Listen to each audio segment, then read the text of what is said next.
suburbs, and now there's flight from the suburbs into these exurbs. And when they survey people, it's remarkable. They don't mind the drive. They say, well, I relax on my way to and from work, you know, it's beautiful scenery. So they're willing to put up with this, and we have it so much better than people in Los Angeles or DC.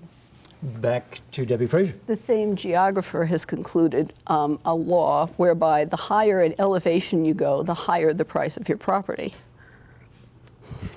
And and that's where all the celebrities are moving. We found a number of people, you know, the talk show hosts in town, and of course Gary Hart has long lived in Troublesome Gulch, and you know, this is where they settle. And Guy Kelly.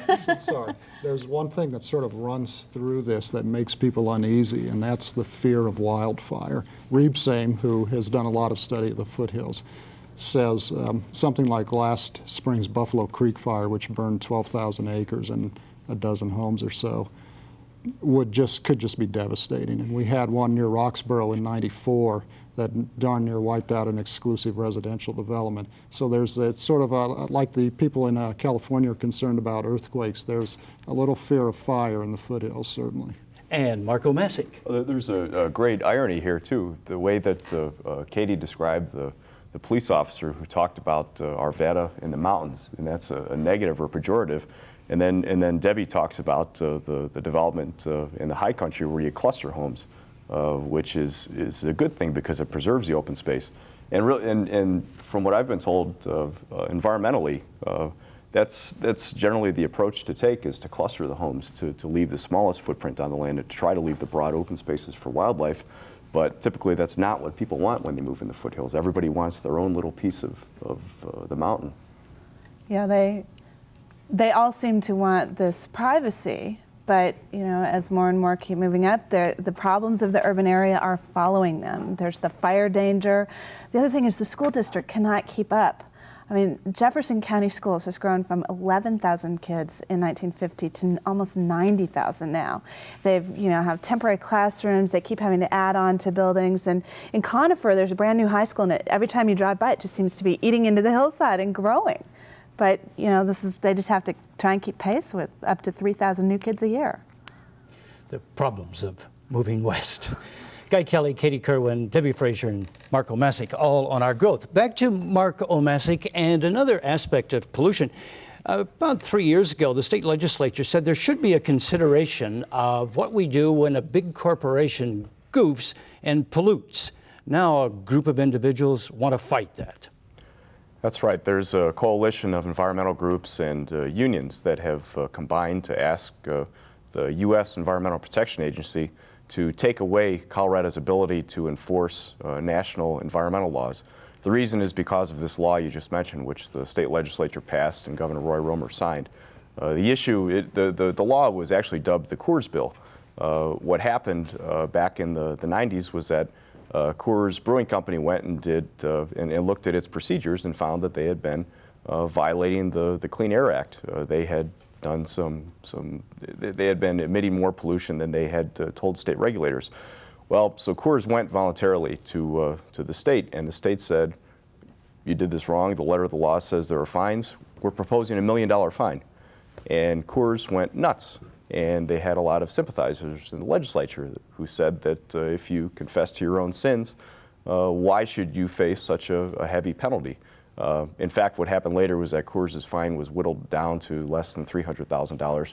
But the fury over it continued and resulted in this law, which says that if you voluntarily disclose your environmental law breaking to regulators, you don't face any fines. There have been 17 of these cases so far.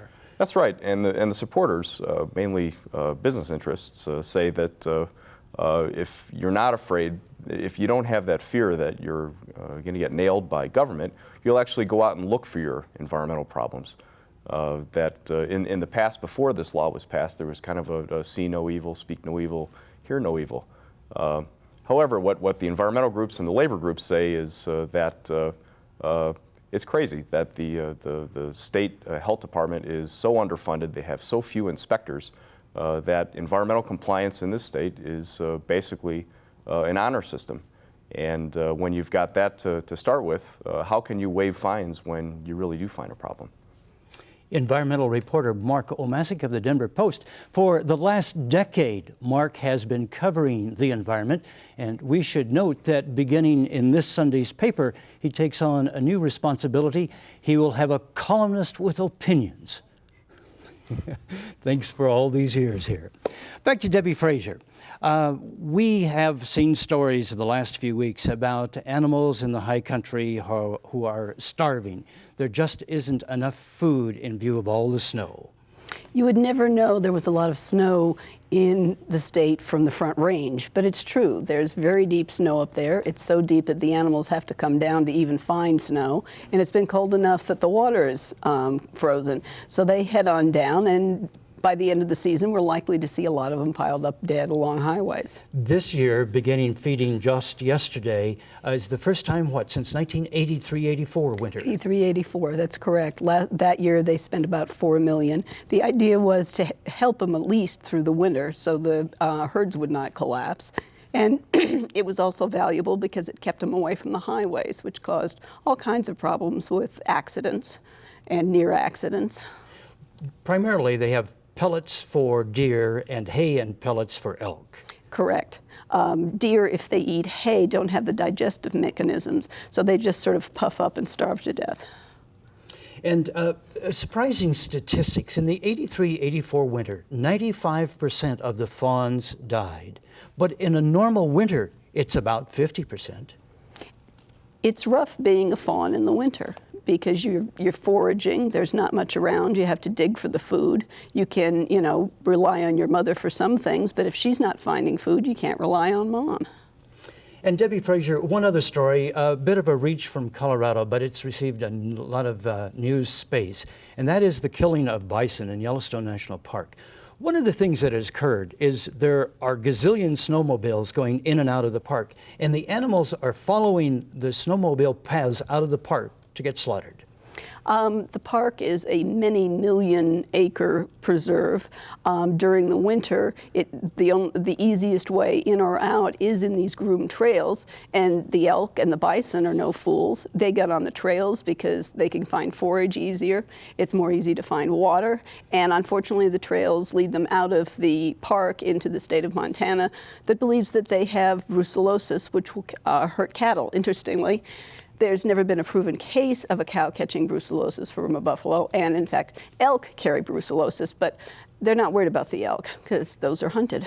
To be more exact, there are about 1,500 snowmobiles per day going in and out of the park, and it's a Mark Obmascik kind of story, but those 1,500 snowmobiles create as much pollution as 1.75 million cars.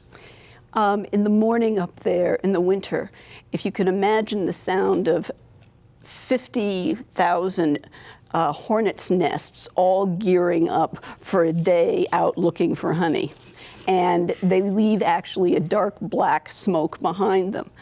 For some people, the people who get on snowmobiles and go through the park love what they're seeing as much as anybody else. Their intent is certainly sincere, but unfortunately so is their exhaust. Debbie Frazier, Rocky Mountain News.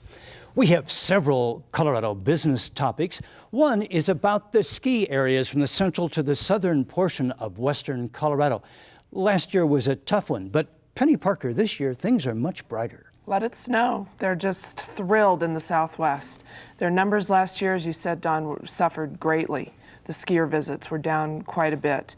At Telluride, 3 out of the 4 Aspen Mountains, Purgatory, and Powderhorn all suffered last year.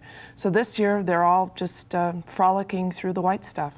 And some of the help comes from the airlines flying into Montrose and Grand Junction to deliver those skiers. Right. Telluride has 4 major airlines now flying into Montrose. The problem with Telluride is that that's as close as you can get because the Telluride airport is so unreliable as far as being open. It's closed quite a bit of the time, so that's been a big problem for that ski resort. And snow depths across the ski areas are 60% above average. Right. Some reporting, of course, a varied number, but the whole state is really covered with snow this year. It's good news for everybody. It's just that the Southwest suffered so dearly last year. Penny Parker, if I may, several other business topics briefly. Boston Chicken, which is now the parent company of Boston Market, which is headquartered in Golden, Right. is just going gangbusters. They are, surprisingly so. I think that a lot of people, when they first saw it, the IPO is still a Wall Street record.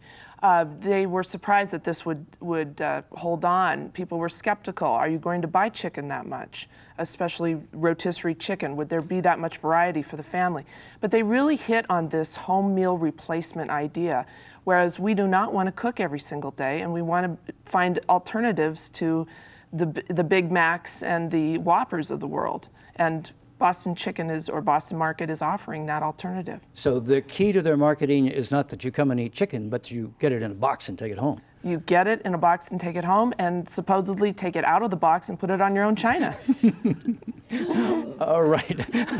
Other topics. The Denver Convention Center, it wasn't too many years ago. We were building this huge facility. Now a consultant suggests it should be doubled. Yes, Coopers & Lybrand came out with what Eugene Dilbeck was crossing his fingers for, and that is doubling of the convention center. But in order to do that, we need an 1,000-room hotel. And where that's coming from, we're not sure yet. The Denver Post, the old Denver Post building, that site has been pegged as a possible place for this, but there has not been a major hotelier to come forth yet with the bucks. The argument is if you have a larger convention center, they will come? Absolutely. As witnessed by some of the conventions that we're getting. We just got the Oncologists Convention that is going to bring actually more foreign visitors than the G7 conference. But they're going to have to put them not only in the tech center, but as far away as Boulder in hotels in order to accommodate this group. And they feel that the average conventioner will spend about $1,000 while in town. Exactly, and the foreign conventioners may even spend more because of their flights, how expensive their flights are, et cetera. You mentioned the G7 economic conference at 7,000. The doctors are 9,000. Right. And there's a church group that's, The Baptists? what, is it nearly 30,000? I believe so. You're better at numbers than I am, Don, but I believe that is the biggest one for the state this year. I wish I could bring up the number, but I just can't remember it right now. One other topic, ever so briefly, that is, over the last 3 years, we've seen the logo for Denver International Airport, this swirl with a little check on the end. That's right. The swirl, not the swoosh. And there is hope it might have some economic value. Who knows? Why not? Silk boxer shorts with the DIA logo. Wouldn't you want that in your stocking? I'm going to get into trouble here.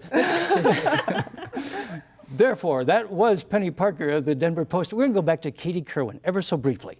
The U.S. Senate candidate, Tom Strickland, spent a bundle of money to pay all his bills. He did. He did something that is a little bit rare for a politician. He paid his debts.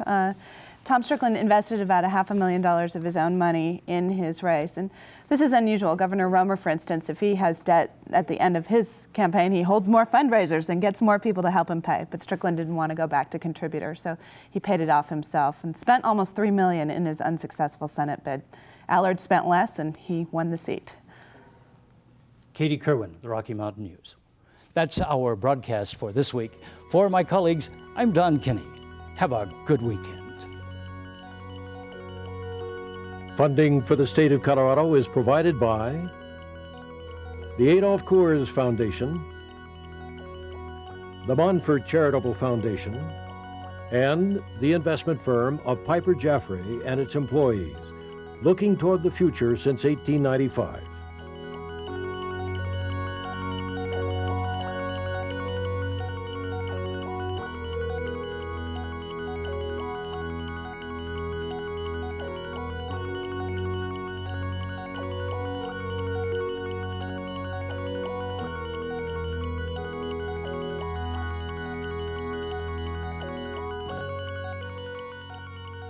The State of Colorado, now in its 19th year, is produced in cooperation with Rocky Mountain Reflections. The State of Colorado provides background on issues of this week. Friday at 7:30, Sunday at 2:30.